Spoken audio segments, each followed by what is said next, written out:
सिराज को कॉल आ गया। Hello sir. Hello, कहिए क्या बात? सर आपने बुलाया? नहीं, मैंने तो आपको नहीं बुलाया। लेकिन सर फोन तो इसी रूम से आया है। मैंने तो कोई फोन नहीं किया। देखिए, आपको कोई गलतफहमी हो रही होगी। ओके सर, कोई बात नहीं, सॉरी सर। ठीक है।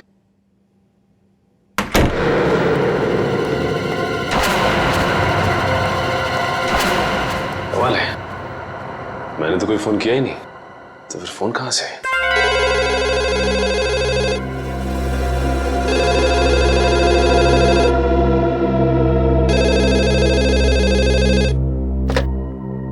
हेलो हेलो, आप सीआईडी ऑफिसर सचिन है ना? हाँ, मैं इंस्पेक्टर सचिन बोल रहा हूँ। बोलिए क्या बात? सर मेरी बात प्लीज गौर से सुनिएगा। एक खून होने वाला है सर। खून? किसका खून? एक आदमी अपनी मानसिक रूप से बीमार पत्नी की हत्या करने वाला है सर। सिर्फ आप ही है जो उन्हें बचा सकते हैं। उस बंगलों में उन दोनों के सिवाय और कोई नहीं है। ये आदमी रहता कहाँ पे? Hello hello hello.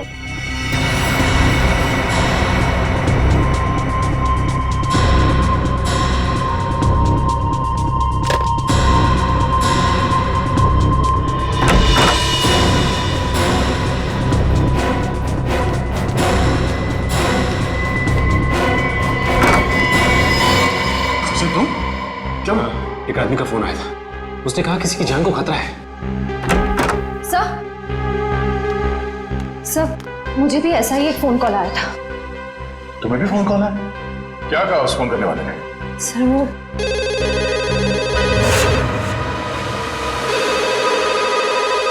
इतनी रात को कौन फोन कर रहा है?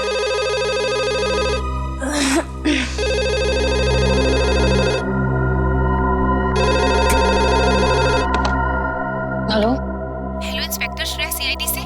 जी बोल रही हूँ। जी मैं आपको बताना चाहती हूँ कि एक बुजुर्ग की जान को खतरा है। उनके रिश्तेदार उन्हें दौलत के लिए मारना चाहते हैं। कौन बोल रही हैं आप? कहाँ से बोल रही हैं? देखो, मैं कौन हूँ, कहाँ से बोल रही हूँ, ये जरूरी नहीं है। आपके पास सिर्फ 48 घंटे हैं उन्हें बचाने के लिए। Hello hello.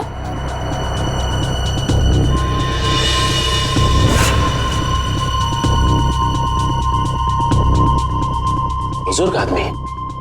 सर, मुझे जिस आदमी ने फोन किया उसने ये बताया कि एक मानसिक रूप से बीमार पत्नी को उसका पति मारना चाहता है। फोन पे जिस आदमी से मेरी बात हुई उसने ये नहीं बताया कि कौन मरने वाला है। हाँ वो तो हो गया, आज सेमिनार ठीक ठाक गिरा। ठीक है, गुड नाइट।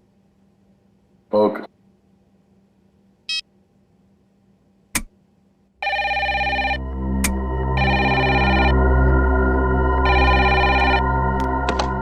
हेलो, वो कुल्हाड़ी वाला खूनी वापस आ गया है। अगले 24 घंटे में एक नया शिकार करने। बचा सकते हो तो बचा लो उसे। Hello hello hello. एक बुजुर्ग, एक पत्नी और एक कुल्हाड़ी वाला खूनी।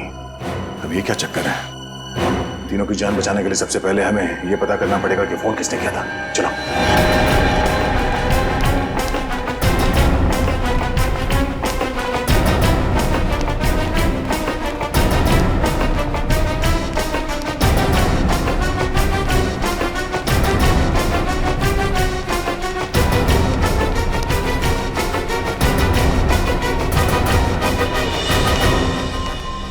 रिसेप्शन तो खाली है, कोई नहीं यहाँ पे। फिर फोन किसने किया सर यहाँ से?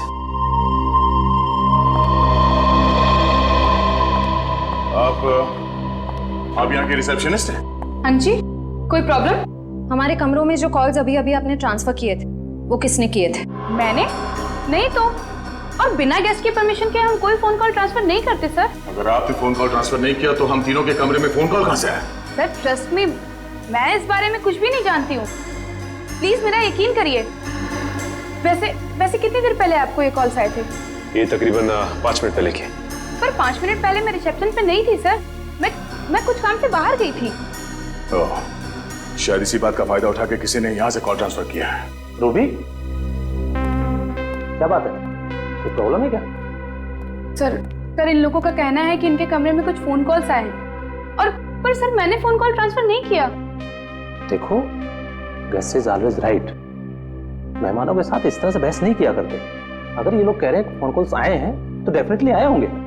अच्छा, रिसेप्शन के अलावा किसी और जगह से हमारे कमरों में कॉल ट्रांसफर किया जा सकता है? नहीं सर। ओह, इसका मतलब है कॉल ट्रांसफर यहाँ रिसेप्शन से ही किया गया है। मगर सर, हाँ सर, जाने से पहले मैंने चंदर को यहाँ रुकने के लिए कहा था। ये चंदर कौन है? हमारे स्टाफ का मेंबर है सर। और ये चंद्र इस वक्त कहाँ है? हाँ है।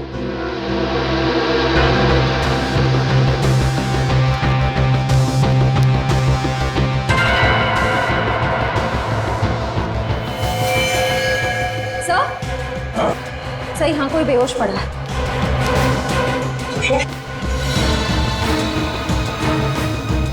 मैम प्लीज जरा पानी लेके आइए। या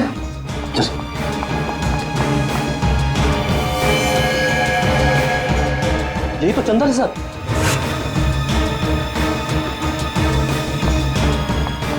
ये लीजिए सर,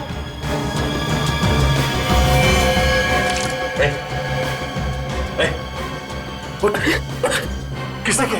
हाँ? कैसे हुआ? सर, मैं यहाँ पर बैठा था, किसी ने मेरे सर में बहुत जोर से मारा। कौन था वो? चेहरा देखा उसका? हाँ सर, वो एक औरत और एक आदमी। उसका स्केच बना सकते हो? हाँ सर, हाँ। ठीक है।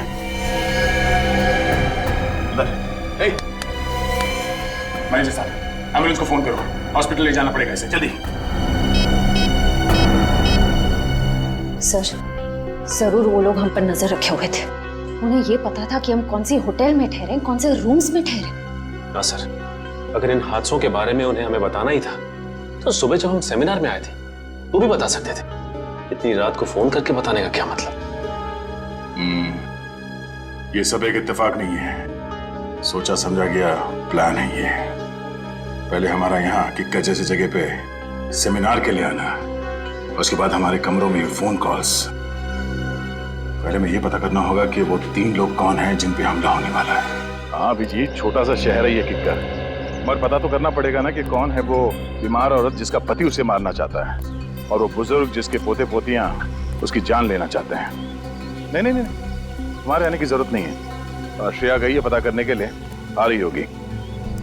अच्छा अभिजीत, सिर्फ ये पता करना कि हमारे क्रिमिनल डेटाबेस में ऐसे कौन अपराधी है जो कुल्हाड़ियों से खून करते हैं और जो हाल ही में जेल से छूटा हो। Okay okay, thanks thanks. Sir, हाँ सर, पूरे किक्कर शहर में 6 औरतें जो दिमागी तौर से बीमार हैं। उनमें से 4 औरतों का ट्रीटमेंट हॉस्पिटल में चल रहा है और 2 औरतें हैं जो घर पर रहती हैं। उन 2 औरतों में से एक औरत है जो शादीशुदा है, मल्लिका। मल्लिका। और वो बुजुर्ग? सर, ये है वो बुजुर्ग की फोटो। इनका नाम केतन है, किक्कर शहर के सबसे बड़े रईस हैं। अगर इन्हें कुछ हो जाए तो इनकी पूरी जायदाद उनके पोते पोतियों को जाएगी। मल्लिका और केतन, इनके घर चल के देखना पड़ेगा। सर, क्यों ना मल्लिका के पति और केतन के रिश्तेदारों को हम गिरफ्तार कर लें? नहीं श्रेया, जुर्म करने का सोचना गुनाह नहीं है, जुर्म करना गुनाह है। इन लोगों को बिल्कुल भनक नहीं लगनी चाहिए कि हमें सब पता चल गया है। रंगे हाथों पकड़ना इन सबको। सर, हाँ ये रहे उन 2 लोगों के स्केच जिन्होंने चंदर पर हमला किया और उसे बेहोश किया। ये दोनों तो? हाँ सर, ये दोनों वही हैं जो हमें सेमिनार में मिले थे।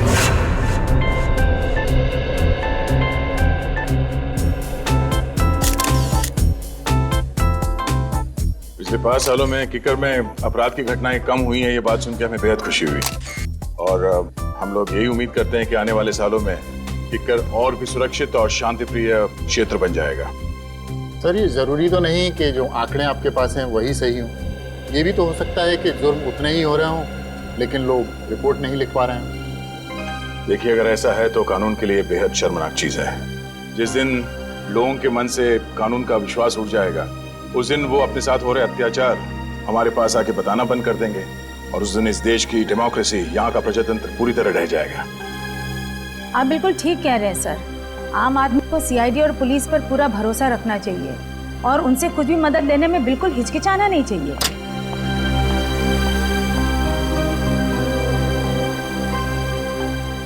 चलिए सर, खाना खा लेते।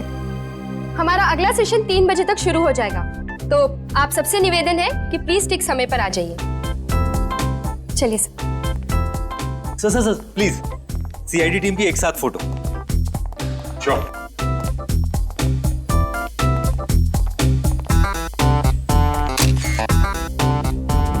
Thank you sir. इन दोनों के बारे में अभय और माया से पता करो और इन दोनों को उनके ऑफिस बुलाओ। ये सब बिल्कुल झूठ है सर। भला क्यों हम किसी पर हमला करेंगे? अगर आप लोगों ने कुछ नहीं किया तो फिर चंदर ने आप ही लोगों का स्केच क्यों बनवाया? अब हमें क्या पता सर, आप चंदर से भी पूछ लीजिए ना। चंदर से पूछ चुके हैं, इसीलिए तो आप तक पहुंचे। अब ये बताइए कि आप लोग क्या गैलेक्सी स्टार में अक्सर जाते थे? जी हाँ सर, जब भी हम किक्कर आते हैं होटल गैलेक्सी स्टार में ही ठहरते हैं, लेकिन कल रात हम वहां नहीं गए थे। अच्छा, जब भी किक कराते वही रुकते, तो कल रात नहीं रुके? कोई खास वजह? हाँ, क्योंकि हमारी भतीजी की किक्कर में शादी हुई है और उसके बहुत कहने पर उस रात हम उसके घर ठहर गए थे। आप चाहे तो उससे पूछ सकते हैं। पूछ भी लेंगे और रिसेप्शन डेस्क पे लगे उंगलियों के निशान वो भी मैच करवा के देखेंगे। सर अगर आप चाहें तो हमारा लाई डिटेक्टर टेस्ट भी करवा सकते हैं। जब हमने कुछ किया ही नहीं तो भला हम क्यों डरे? सर मुझे लगता है कि ये लोग सच कह रहे हैं। कहीं ये चंदर हमें गुमराह करने की कोशिश तो नहीं कर रहा है? चंदर ने हमसे कहा कि किसी ने उसके सर पे पीछे से हमला किया था, तो फिर उसने उसका चेहरा कैसे देखा, स्केच कैसे बनवाया?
चंदर को पता था कि साक्षी और केतन अक्सर इस होटल में आते थे, इसलिए हमें भटकाने के लिए उन्हीं का स्केच बनवाया। अरे ये चंदर कहाँ गया? इसी रूम में रखा था उसे सर। जरा आसपास देखना।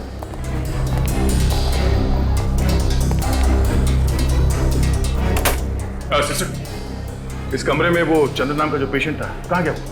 सर वो तो अपने कमरे में ही था, किसी ने बाहर निकलते हो तो देखा नहीं उसे। सर, हाँ सचिन। सर ये खिड़की तो बंद है, यहाँ से तो भागा नहीं, लेकिन ये कपड़े छोड़ गया। इसका मतलब है मरीज के कपड़े फेंक के भेज बदल के भागा वो यहाँ से। ये चंदर कोई पुराना पापी लगता है।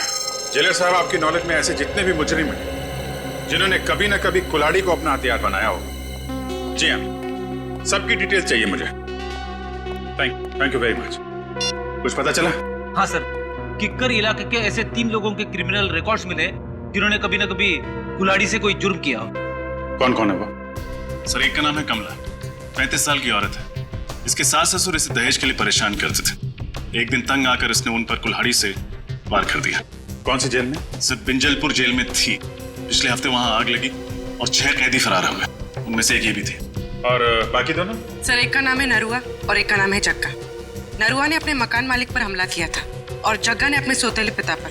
नरुआ के खिलाफ कोई सबूत नहीं थे तो अदालत ने उसे छोड़ दिया और जग्गा को मानसिक मरीज बताकर असाइलम भेज दिया गया।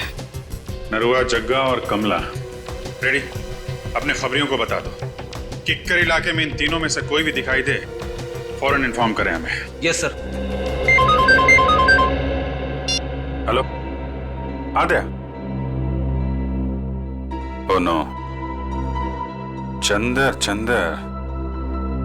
ठीक है दया, उसके बारे में सारी इंफॉर्मेशन निकालते हैं हम लोग। भूपेन,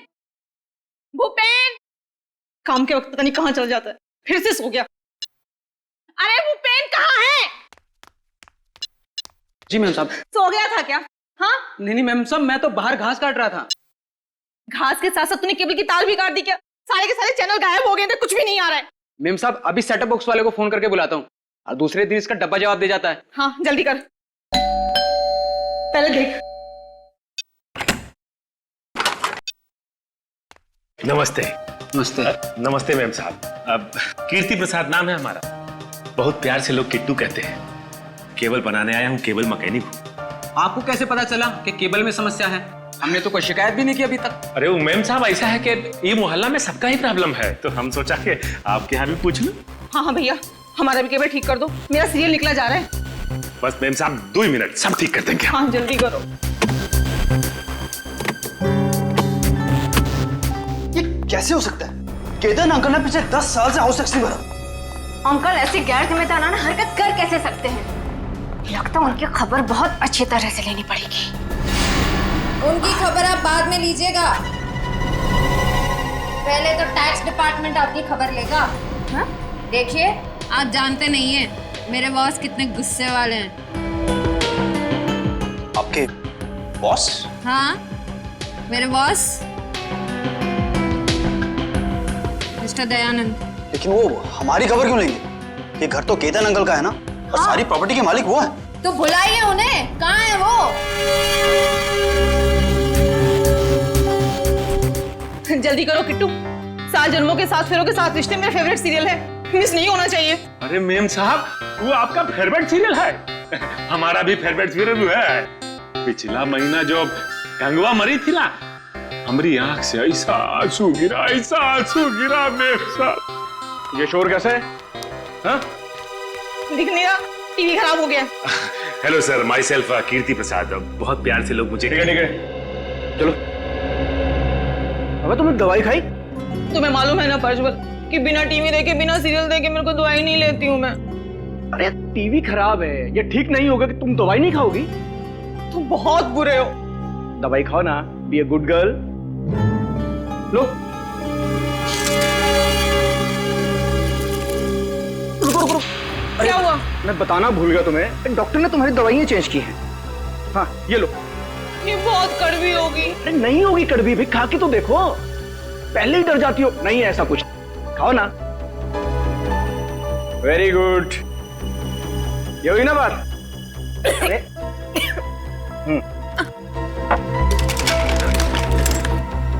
साहब क्या है कि आपका सेटअप बॉक्स में बारिश का वाटर घुस गया है, तो हम शाम को आगे आता हूँ। नहीं शाम को नहीं, तुम एक काम करो, तुम परसों आओ। तुम्हारा दिमाग खराब हो गया है प्रज्वल। हाँ 3 दिन तक मैं बिना टीवी के कैसे रहूंगी? और किट्टू, हमारी छत तो टपकती ही नहीं है, तो सेटअप बॉक्स में पानी कहाँ से घुस गया? तो क्या है कि मैम साहब कोनो गीला हाथ लगाया होगा सेटअप बॉक्स पे।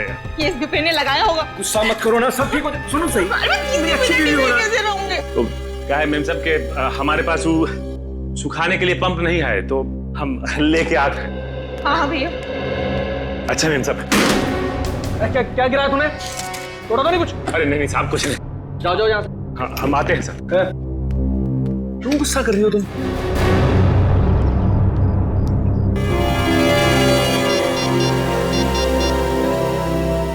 हाँ सर लगता है आज रात मालिका का पति कुछ ना कुछ करने वाला उसके साथ।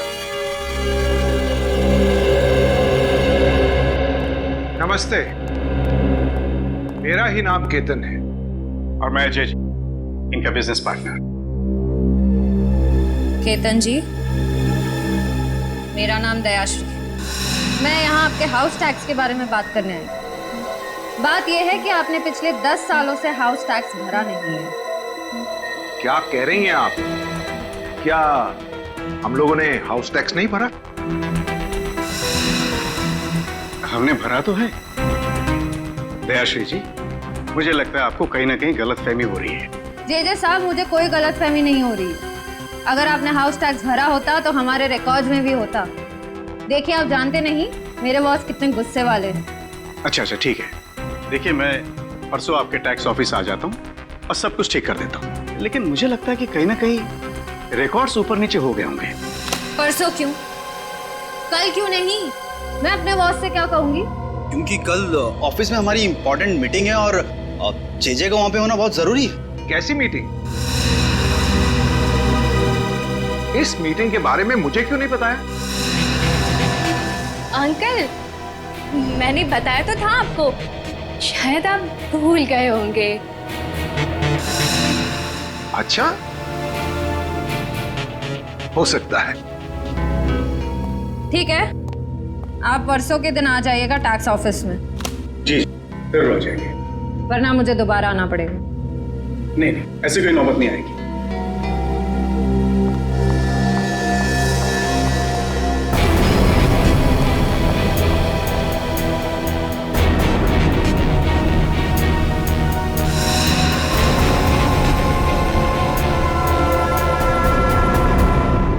किकर से भागा हॉस्पिटल से?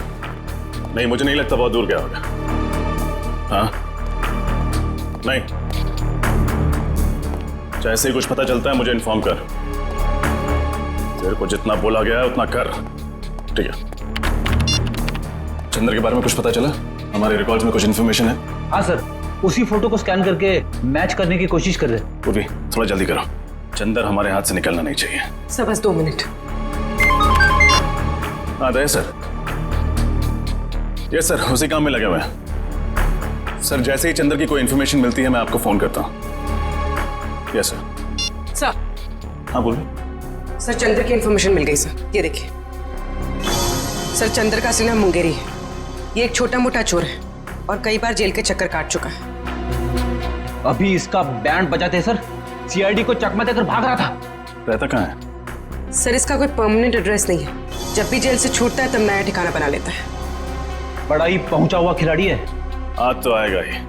कब तक आंख में चोली खेलेगा हमारे साथ? सर इस चंद्र तक हम पहुंचेंगे कैसे? वो है ना हमारा खिलाड़ियों का खिलाड़ी, वो लाके देगा हमें चंद्र की कुंडली। कौन सर? तुम्हारा दोस्त ढेंचू। ढेंचू? हाँ फ्रेडी, ढेंचू को चंद्र की सारी इंफॉर्मेशन दे दो। उससे कहो कि घंटा पूरा होने से पहले मुझे उसका ठिकाना चाहिए। Yes sir.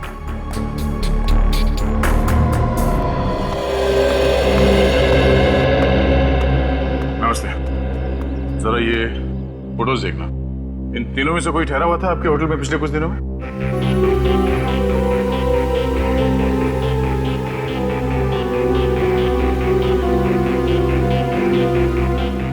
ठीक है, थैंक यू। नहीं सर, ये तीनों तो नहीं आए थे, पर एक अजीब सा आदमी आया था जिसकी दाढ़ी थी और दिन में काला चश्मा पहन के रखा था और उसके पास में आईडी कार्ड भी नहीं था। आईडी प्रूफ नहीं था और आपने उससे होटल में ठहरने दिया? नहीं सर, बगैर आईडी के तो हम किसी को होटल में नहीं ठहराते। पास में ही सेवापूर्ण नाम का गेस्ट हाउस है, मैंने उसे वहां भेज दिया। सेवापूर्ण गेस्ट हाउस? हाँ सर, ऐसा एक आदमी आया तो है यहाँ पर, 10 दिन से यहीं पर रुका है। अभी भी होटल में ही है? जी नहीं, अभी तो बाहर गया है, शाम तक ही लौटेगा। बिना आईडी के तुमने उसे 10 दिन यहाँ पे ठहरने दिया? हाँ? जानते हो ना ये गैर कानूनी है। सरकार के नियमों को तोड़ा है तुमने। गलती हो गई सर, आगे से किसी को भी बिना आईडी के नहीं रुकने दूंगा। जरा ये फोटो देखो, इन दोनों में से कौन था वो? नहीं सर, इनमें से तो किसी के जैसा नहीं दिखता। उसकी तो दाढ़ी थी सर। दाढ़ी मुझ नकली भी हो सकती है, ध्यान से देखो और पहचानो कौन है वो। नहीं सर, दाढ़ी हटाने के बावजूद भी वो इनमें से किसी के जैसा नहीं दिखेगा। अच्छा, तुम्हारे होटल में सीसीटीवी कैमरा है जहाँ पे उसका चेहरा देख सकते हैं? नहीं सर, छोटा सा गेस्ट हाउस है, गलती से कभी कभार 1-2 लोग आ जाते हैं, वो सीसीटीवी कैमरा अफोर्ड नहीं कर सकते ना सर। उसके बारे में कुछ बता सकते हो? कब उठता है, कहाँ जाता है, कब लौटता था वो? नहीं सर, उसके आने जाने का तो कोई ठिकाना नहीं था। कभी कभी सुबह निकल जाता था, कभी दोपहर को, कभी शाम को जल्दी लौट आता था, तो कभी कभी रात के 3-4 भी बज जाते थे सर। अच्छा,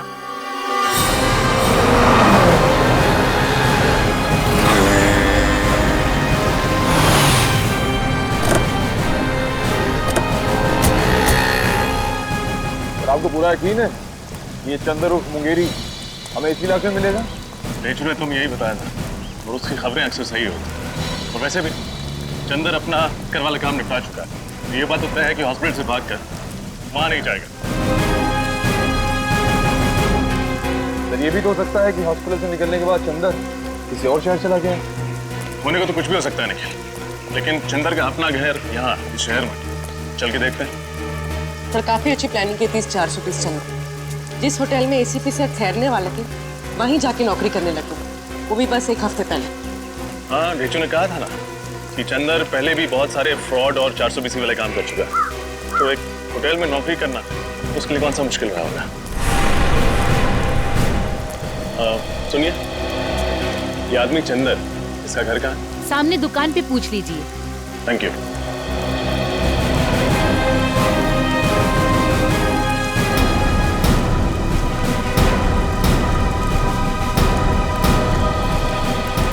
भाई साहब, ये चंदर का घर कहाँ है? जी नहीं मालूम। मुंगेरी? आप मुंगेरी ढूंढ रहे हैं? हाँ, मुंगेरी ऑफ चंदर। मिले तो उससे कहिएगा कि मेरे पैसे लौटा दे। 6 महीने पहले उसने मुझसे 10,000 रुपये उधार लिए थे, कहा था 1 हफ्ते में लौटा दूंगा, अभी तक 10 रुपये नहीं लौटाए। हाँ बोल देंगे, लेकिन वो रहता कहाँ? वो सामने वाला घर है साहब, वो सामने वाला। Thank you.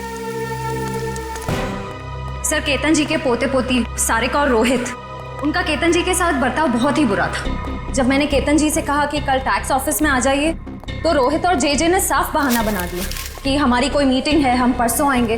हर बात को घुमाने की कोशिश कर रहे थे। हाँ सर, और ये जो प्रज्वल मलिका को दवाइयाँ दे रहा है, उन दवाइयों के रिपोर्ट के मुताबिक इन दवाइयों में ट्रैंकुलाइजर है। अच्छा, और सर ये दवाइयाँ मेंटल पेशेंट्स को नहीं दी जाती। और तो और सर, उसने मुझे भी शाम को आने से मना कर दिया, जैसा केतन के घर पे हुआ था। मतलब हमारा शक सही निकला, यही वो लोग हैं जिनकी हमें तलाश थी।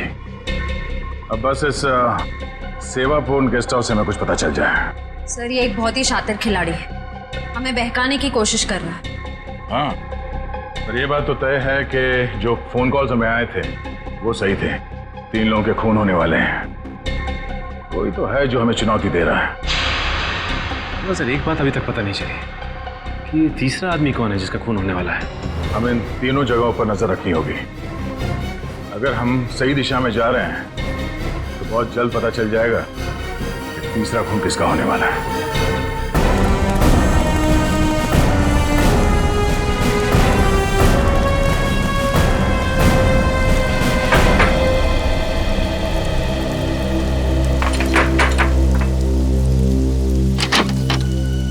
जी कहिए। मुंगेरी से मिलना। आप लोग? सीआईडी। निखिल पूर्वी, देखो कहाँ।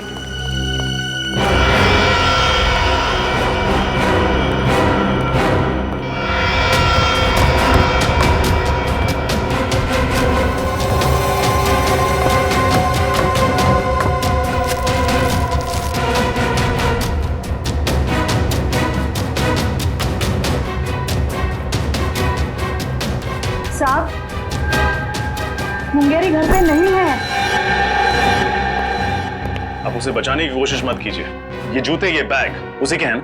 हाँ, आज सुबह ही लौटा है वो किक्कर से। एक बहुत ही बुरी माँ रही हूँ मैं। जरूर मेरी परवरिश में ही कोई कमी रह गई हो, इसलिए मुंगेरी ने अच्छाई का नहीं बुराई का रास्ता चुना। सर, मुंगेरी घर पर देखिए, कोई माँ बुरी नहीं होती। आई एम श्योर आपने उसे अच्छे संस्कार ही दिए होंगे। ये उसकी बदकिस्मती है कि जुर्म की दुनिया की चकाचौंध के सामने उसने अपना जमीर बेच दिया। इसीलिए आज तक मैंने कभी उसे बचाने की कोशिश नहीं की। 2 साल से तो वो जेल में ही था। अभी 2 हफ्ते पहले अचानक किसी ने उसकी जमानत करा दी। उसकी जमानत करा दी? किसने? ये तो खुद मुंगेरी भी नहीं जानता। उसे नोटों से भरा एक लिफाफा मिला और साथ में एक चिट्ठी जिसमें लिखा था कि उसे किक्कर जाके कुछ तो काम निपटाना है। ओह, तो इस प्लान का मास्टरमाइंड कोई और ही है। उसे मुंगेरी की जरूरत है सीआईडी को गुमराह करने के लिए, और उसी ने उसकी जमानत करवाई।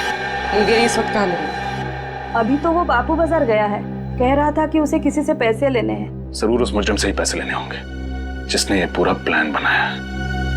बापू बाजार।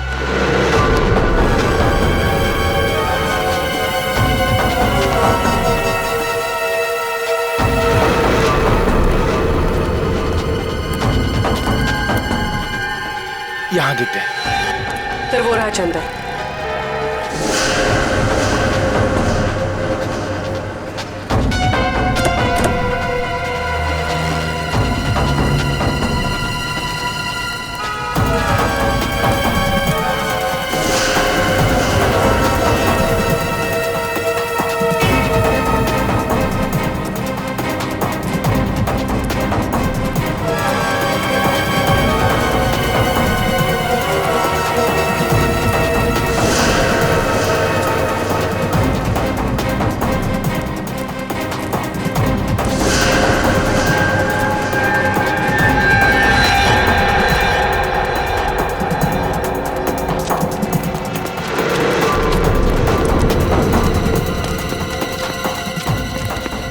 क्या है यार?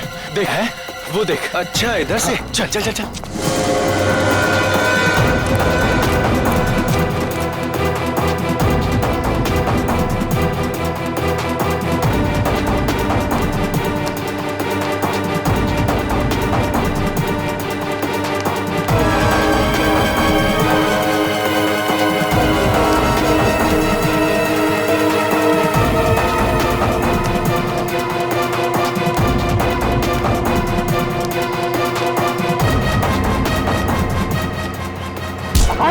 जल्दी भी क्या मुंगेरी, हमसे 2 पल बात नहीं करोगे?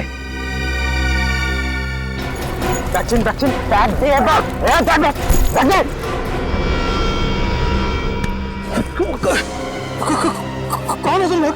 हम आपके दिल में रहते हैं, किस्मत की धारा में सब बहते हैं। फोन पे मुझसे ही तो बात कर रहे थे तुम।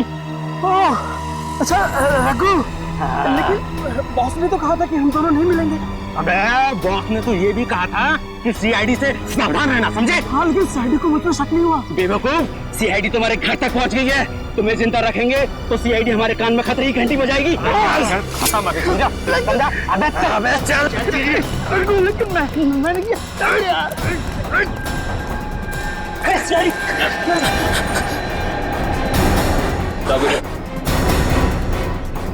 खतरे की घंटी भी बजाएंगे और इंसाफ की लोरी भी सुनाएंगे। मुझे कुछ नहीं मालूम साहब, मुझसे तो सिर्फ इतना कहा गया था कि मुंगेरी को खत्म कर दो सर। किसने कहा था? किसने कहा था? बॉस ने कहा था, बॉस ने। कौन है तुम्हारा बॉस? सर कुशल। कुशल? सर कुशल तो वो होटल मैनेजर है। सर उसी ने मुझसे कहा था सीआईडी को सारे फोन कॉल्स करने के लिए। मुझे तो ये भी नहीं पता है कि मरने वाले कौन है और मारने वाला कौन है। निखिल, ले जाए ना। चल।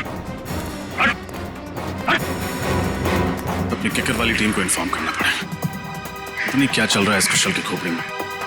ध्यान से देखो सीढ़ी। ये मुझे क्या हो रहा है? ये सर क्यों चकरा रहा है? हाँ? कौन सी गोली दी है? मलिका, लगता है वो दवाई ने ना साइड इफेक्ट कर दिया। हम डॉक्टर के पास ही जा रहे हैं। लगता है ये लोग मल्लिका का काम तमाम करने जा रहे हैं। गोदाम में आग लग गई, जीजे ने मुझे फोन करके बताया क्यों नहीं?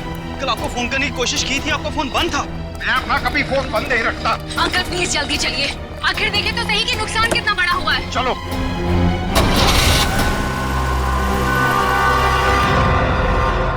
मैं मल्लिका को इस तरह से मौत के मुंह में जाने नहीं दे सकता। कुछ ना कुछ करना होगा उसके लिए।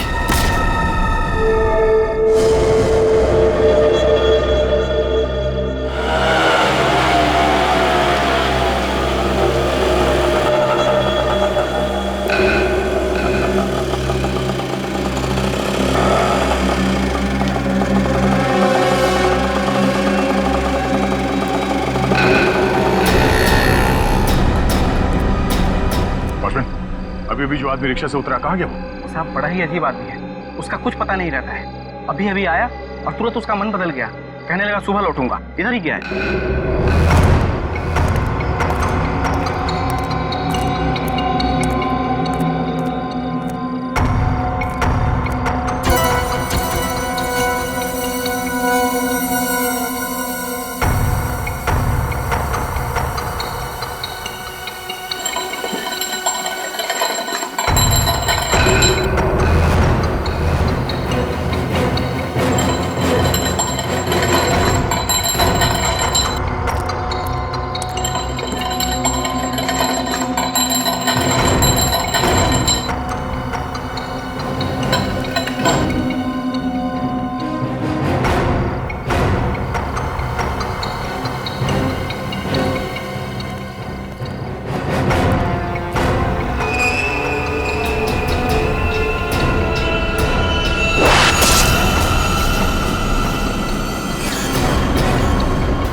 क्या सोचा था तुमने?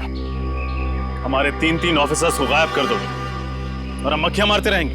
माफ कर दीजिए साहब, मुझे माफ कर दीजिए। मैंने ये सब पैसों के लालच में किया है साहब। किसने दिए पैसे? वो अभय और माया है साहब। अभय और माया?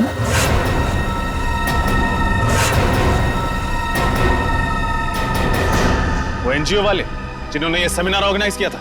हाँ साहब, वही साहब। साहब वो सेमिनार तो एक बहाना था साहब। वो लोग बोल रहे थे कि अब देखना हमारी चूहेदानी में सीआईडी के 3 चूहे कैसे आकर फंसते हैं। चूहों को नहीं, शेर को दावत दी है उन्होंने अपने घर पे। लोग सोच भी नहीं सकते तुम जैसे मच्छरों का दया सर क्या हाल करेंगे। कहाँ रखा है हमारे 3 ऑफिसर्स को? साहब मुझे नहीं मालूम साहब, कुछ नहीं मालूम। वो लोग बातें कर रहे थे कि ऐसी भीड़ भाड़ वाली जगह पे रखेंगे जहाँ पे किसी को शक ना हो साहब।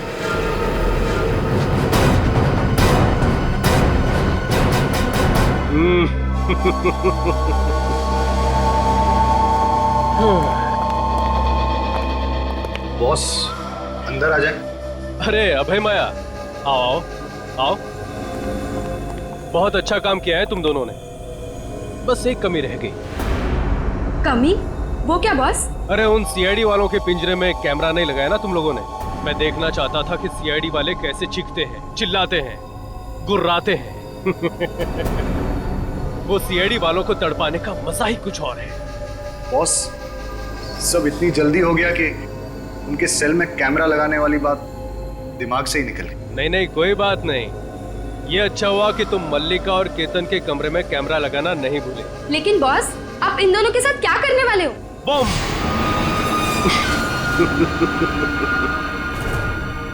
मार दूंगा उन्हें। और सीआईडी वालों को भी। इन 3 बेगुनाह लोगों को ना बचाने के पछतावे में ये सीआईडी वाले खुद ब खुद मर जाएंगे। लेकिन बॉस मल्लिका और केतन के अलावा वो तीसरा कौन है जिसे आप मारने वाले हो? वो तीसरा ही तो है तुरुप का इक्का, जिसकी मौत से सीआईडी वालों के हौसलों की भी मौत हो जाएगी। तुम बस देखते जाओ। बॉस हमारा काम तो हो गया है, तो क्या हम किक्कर छोड़ के जा सकते हैं? तुम दोनों कुछ दिनों के लिए अंडरग्राउंड हो जाओ। तुम दोनों के पैसे तुम्हारे बैंक अकाउंट में ट्रांसफर कर दिए गए हैं। Thank you boss. अब होगा सीआईडी का सर्वनाश।